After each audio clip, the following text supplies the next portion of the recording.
माननीय डॉक्टर संतृप्त Mishra.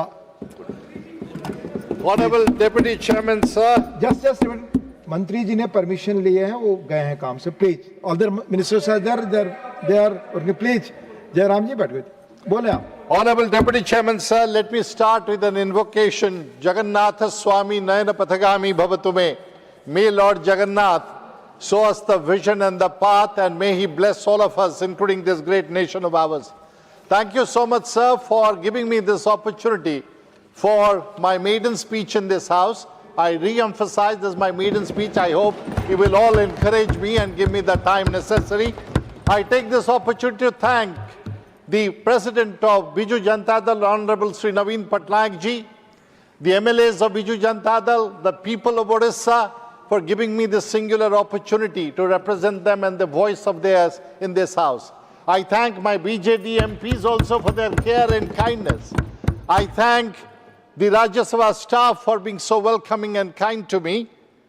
I would be amiss if I do not take this opportunity to thank my family, my 91-year-old father, my 86-year-old mother, who perhaps will be watching the proceedings of this, my only sister, my wife and 2 children who have stood by me despite my decision to leave a rewarding corporate career to join into the public life.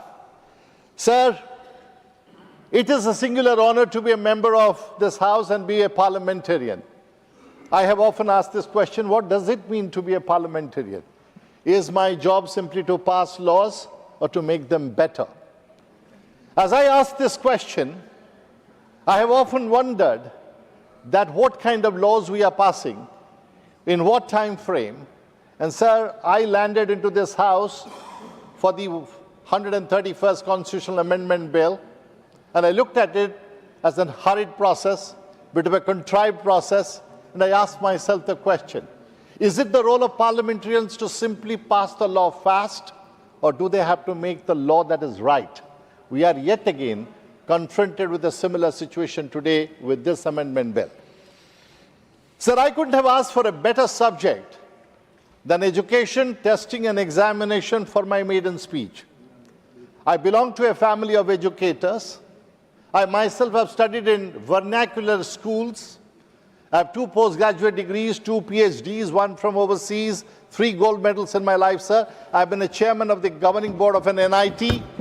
I have been on certification commission and boards of many educational institutions and professional bodies.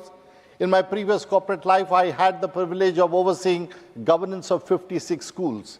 Therefore, sir, these experiences have shaped my perception and understanding of education, not simply as a system of examination, but as a foundation of opportunity. As I stand here, sir, today to look at this bill, I have a dilemma. My heart is with the bill because of whatever has happened recently. But my head asks me, is this bill going far enough? Is it in the right direction? Is this bill simply criminalizing or punishing the criminals? And is that the core of our public policy? Are we going far enough to make sure that when we are catching somebody when questions have been leaked and we find that time has gone past and a lot of people's hopes and aspirations have been destroyed, is this the right approach, sir? Of course, this bill brings stringent punishment, fast-track courts, and many other decorative items. But I do not think that is what the country needs today. If you look at our examination system today, it is kind of punishing our young people with a first-pass system, with the winner takes it all, one shot. I think there's a tremendous need for us to revisit the way we are doing examination systems. I'm glad that the government has appointed an expert panel. I hope the expert panel looks at it. But putting some patchwork technological solutions to a structural problem, I do not think is going to address the problem in a simplified way. I turn to certain provisions, sir. The Honorable Minister talked about that we have got fast-track courts, we got investigation in 60 days. Sir, in 2024 also we did investigation. Nobody perhaps was caught. Whoever was supposed to be the prime accused is gone. I'm wondering, sir, how is it that in 60 days of investigation, without a fundamental overhaul of the investigative agency itself, without new capabilities, new tools, what are they going to do? In my understanding, sir, If severe punishments did away with crime, all our jails today would be empty. That has not been the case. You would find, sir, that in our process of investigation, if we put unreasonable timelines on investigative agencies, we all know what the outcome is likely to be. One outcome will be either we'll submit weak charge sheets or very convenient ones, and we know what is it likely to be. Therefore, sir, as we say, justice delayed is justice denied, but justice hurried is also justice buried. I know that this particular bill was not conceived through a calm process of deliberation.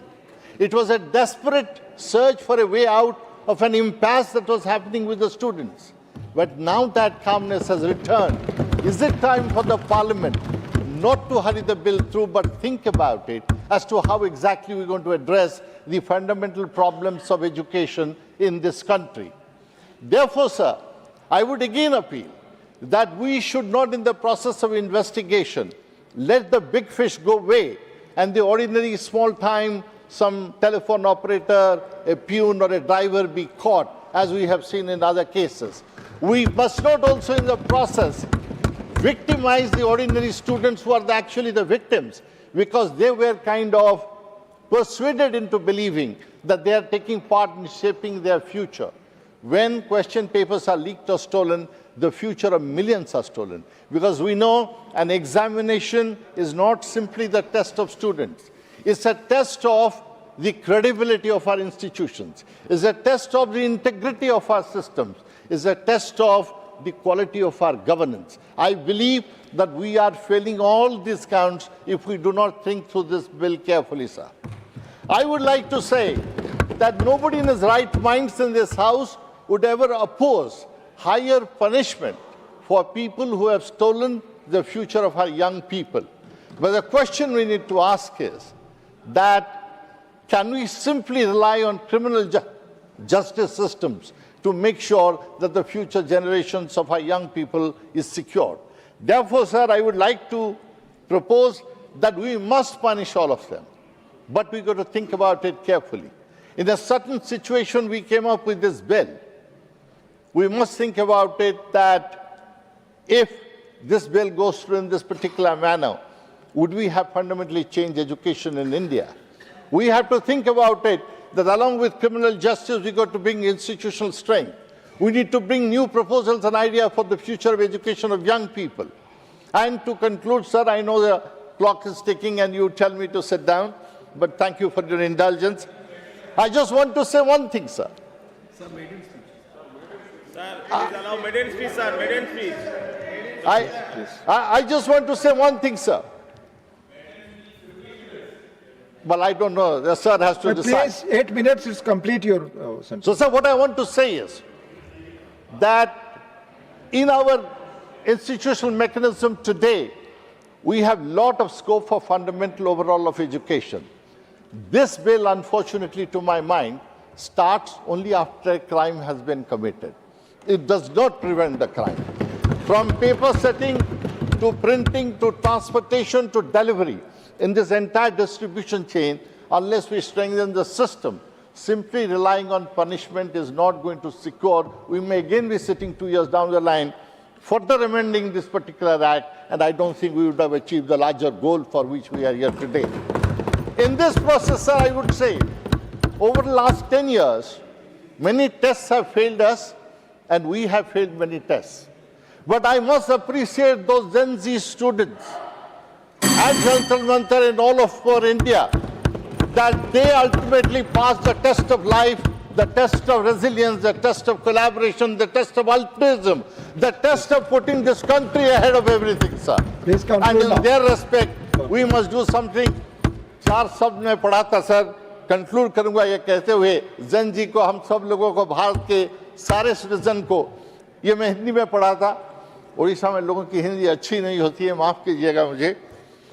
That sentence says, दुख दर्द गम भय जो भी हो तेरे अंदर ही है, दुख दर्द गम भय जो भी है तेरे अंदर ही है, अपने बनाए हुए पिंजरे से निकल कर देख, तू भी एक सिकंदर है. जय हिंद, जय जगन्नाथ, धन्यवाद. माननीय श्री एर्रम वेंकट सुब्बा रेड्डी.